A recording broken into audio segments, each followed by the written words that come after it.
Hello students, welcome in virtual classroom. Standard 12th subject English. सर्व इयत्ता 12वीच्या विद्यार्थ्यांचे English या विषयासाठी असलेल्या व्हर्च्युअल क्लासरूममध्ये खूप खूप स्वागत. विद्यार्थी मित्रांनो, आज आपण आपल्या या व्हर्च्युअल लेक्चरमध्ये उच्च माध्यमिक शैक्षणिक मंडळाने इयत्ता 12वीच्या विद्यार्थ्यांसाठी इंग्लिश या विषयाच्या सरावासाठी जी क्वेश्चन बँक तयार केलेली आहे त्या क्वेश्चन बँकमधील उतारांवरील कृती प्रश्नांची चर्चा करत आहोत. आज आपण आपल्या या व्हर्च्युअल लेक्चरमध्ये lesson number 2 on saying please written by Alfred George Gardiner या लेसनवरील कृती प्रश्नांची चर्चा करणार आहोत. विद्यार्थी मित्रांनो, आपल्याला या ठिकाणी दिलेला जो उतारा आहे तो टेक्स्टबुक पेज नंबर 14 आणि 15 आहे. The young liftman in a city office ते डॅमेजेस इन दिस मॅटर्सपर्यंत हा परिच्छेद किंवा उतारा आपल्याला दिलेला आहे. विद्यार्थी मित्रांनो, तुमच्यासमोर स्लाईडच्या रूपाने असलेला उतारा किंवा एक्स्ट्रॅक्ट जो आहे तो तुम्हाला मी उपलब्ध करून दिलेला आहे. तो जरूर एकदा काळजीपूर्वक वाचा आणि त्यानंतरच पुढील कृती प्रश्न जे आहे त्यांची उत्तरे समजून घेण्याचा प्रयत्न करा. चला तर मग बघूयात कृती प्रश्न. विद्यार्थी मित्रांनो, तुम्हाला उतारावर आधारित 6 कृती प्रश्न दिलेले असतील आणि प्रत्येक प्रश्न हा 2 मार्कासाठी असेल. Activity question number 1. Read the following statements and pick out the statement which expresses the intention of the writer. विद्यार्थी मित्रांनो, या ठिकाणी ॲक्टिव्हिटी 1मध्ये तुम्हाला एकूण 4 पर्याय दिलेले आहेत आणि या 4 पर्यायांपैकी 2 अचूक पर्यायांची निवड करून तुम्हाला ते पर्याय पुन्हा एकदा लिहून काढायचे आहेत. आधी सर्वप्रथम 4 पर्याय जे आहेत ते एकदा वाचून घेऊया. There is an importance of good manners and civility. Next one is the wound on one's self respect is more painful than physical wound. Next, one needs to be courteous with a liftman. and fourth, strict laws can civilize people. विद्यार्थी मित्रांनो, या 4 पर्यायांपैकी योग्य पर्याय आहेत पर्याय क्रमांक 1 आणि 2. There is an importance of good manners and civility आणि the wound on one's self-respect is more painful than physical wound. विद्यार्थी मित्रांनो, या ठिकाणी तुम्हाला एक गोष्ट लक्षात ठेवायची आहे आणि ती अशी की जो योग्य पर्याय असेल त्या पर्यायाचा असलेला क्रमांक न विसरता तुम्हाला त्या ठिकाणी लिहायचा आहे.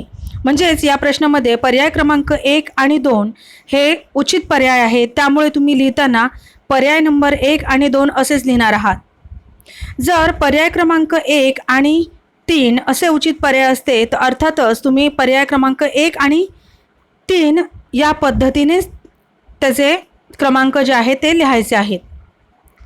Activity question number 2. Pick out some examples of behavior from the extract that are not punishable under law. विद्यार्थ्यांनो, या ठिकाणी तुम्हाला वर्तणुकीची अशी काही उदाहरणं लिहायची आहेत की जी कायदेशीररित्या कुठल्याही प्रकारचा गुन्हा ठरत नाहीत. आणि ही उदाहरणं किंवा वर्तणुकीची असलेली उदाहरणं कोणती आहेत चला बघूया. The passenger said only top and not top please. He rejected request of liftman.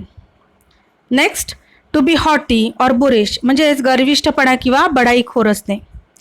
Discourtesy म्हणजेच उद्धटपणा किंवा असभ्यता.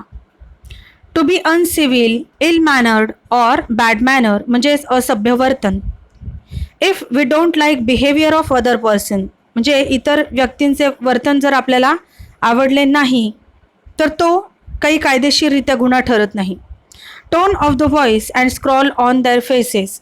All these are the examples of behaviour which are not punishable under law. Activity question number 3. The passenger damaged the liftman's self respect. Support your answer with some facts from the extract. विद्यार्थी मित्रांनो, या प्रश्नाचे उत्तर लिहिताना तुम्हाला कमीत कमी 4 मुद्दे नमूद करायचे आहेत. चला या प्रश्नाचे उत्तर कशा पद्धतीने असू शकेल याची चर्चा करूया. The passenger who is entering the lift sed top in rude word or in impolite manner. The passenger wants to go to top floor. The liftman demanded that the passenger should say in polite manner, top please. This concession or request refused by the passenger. This impolite behavior of passenger badly damaged the self-esteem of the liftman and hurt him emotionally. In reply, he hurled the passenger out of lift, which should be avoided by liftman. Activity question number 4 based on personal response. What if discourtesy is a legal offense? Write your response in about 30 words. विद्यार्थी मित्रांनो, हा स्वमताचा प्रश्न आहे ज्या ठिकाणी तुम्हाला तुमचे स्वतःचे मत नमूद करायचे आहे. बघूयात. Discourtesy is a legal offence असता तर त्या ठिकाणी तुम्ही तुमचे काय मत असते. Discourtesy is impolite rude and ill mannered behaviour with other person. Legal offence means there is crime and breach of law and it is punishable under the IPC. If discourtesy becomes legal offense, then our judiciary system may get collapse. There may be lakhs or crores of cases on each day. Human beings can't able to share his feelings with each other, and this may damage to the society at large and upset the emotional well-being and relationship of humans.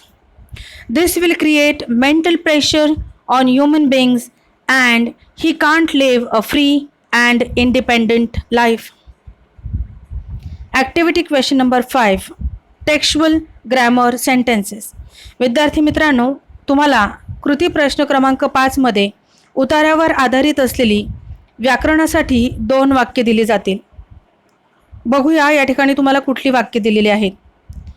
First sentence, if I am physically assaulted it will permit me to retaliate.